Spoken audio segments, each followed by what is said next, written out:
The patient list looked like nothing more than an ordinary medical record, but every name on that list could become crucial evidence proving the doctor had abused his patients. Kimberly immediately began visiting the people whose names appeared on the list, but every time they heard the doctor's name, their expressions instantly turned to fear. Then they slammed the door without hesitation and drove her away. These unusual reactions made Kimberly even more certain that she was far from the only victim of this monster. As Kimberly openly searched for evidence, the doctor gradually sensed the danger closing in. To keep his crimes from being completely exposed, he secretly began making plans to move overseas in the near future. But all of this was secretly overheard by a nurse passing by. After learning the news from the nurse, Kimberly could no longer contain her anger. She refused to stand by and watch the monster escape justice. But she simply didn't have enough evidence. The police had no legal authority to stop the doctor from leaving the country. With time running out, she forced her way into the police station. She firmly explained the seriousness of the situation to the police chief, because she was now certain that there were far more victims than just herself. Their heated argument caught the attention of the head of the police department. Faced with Kimberly's relentless determination, the chief thought about it for a long time, and finally decided to believe her. But because the case still lacked direct evidence, the police still could not officially reopen the investigation. So the chief summoned the doctor under the pretense of assisting with another investigation. He brought the doctor to the police station for testing. With the lawyers supervising the entire procedure, they prepared to collect another blood sample for DNA testing. Meanwhile, Kimberly and the chief watched everything from the other side of the glass. They carefully observed every move the doctor made. But something was very strange. Even though the doctor had abused countless victims, he showed no sign of nervousness while being questioned by the police. Instead, he calmly took off his jacket and cooperated with the examination. He only requested that the sample be taken from his arm, claiming that taking blood from his fingertip would affect his work that afternoon.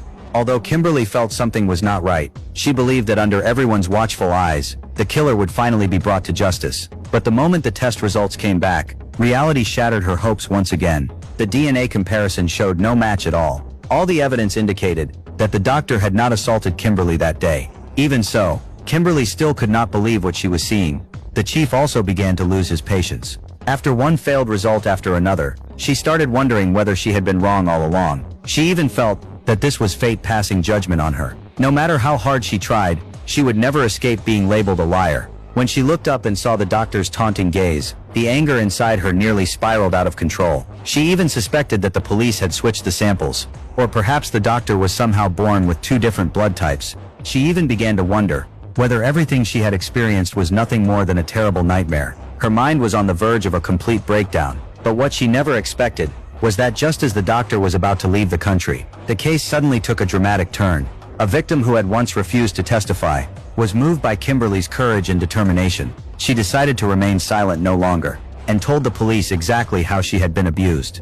This time the case finally had a real eyewitness. Kimberly immediately took the doctor to court. Faced with accusations from countless women in the town, the judge ordered the doctor to be tested in court. Unlike all the previous rounds of testing, this time the investigators collected the doctor's saliva and hair samples. They also made sure to draw blood directly from his fingertip. This time the results finally did not disappoint. The samples were a perfect match with the DNA left inside Kimberly's body. The court immediately handed down its verdict. The doctor was found guilty of assaulting Kimberly and multiple other women. The moment Kimberly heard the verdict, she felt a sense of relief, unlike anything she had ever experienced. When the townspeople learned the truth, they were grateful that they themselves had not become victims. They also expressed their admiration for Kimberly's courage. At the end of the story, the doctor finally confessed to his crimes. It turned out that the reason he had escaped justice so many times before was because he had painfully implanted a rubber tube beneath the skin of his arm. The tube was filled with someone else's blood to help him avoid responsibility. Every time a blood sample was taken, he deliberately positioned the tube beneath the needle. That was why the DNA test repeatedly failed to match. But he never imagined that the trick he believed was absolutely foolproof would ultimately fail under a more rigorous testing procedure. And in the end, the only thing waiting for this monster was the full force of the law. Accuse does not rely on graphic violence to shock its audience. Instead, it focuses on the victim's long and painful fight for justice. Through a series of well-crafted twists, the film turns every failed piece of evidence into a new source of suspense. It also allows the audience to truly experience what victims go through when they are questioned, isolated, and pushed into despair. After its release, the film achieved solid box office results and received strong reviews. Because it was inspired by a real case, it also sparked widespread public discussion. To this day, many viewers still consider this film to be one of the finest movies ever adapted from a true crime case.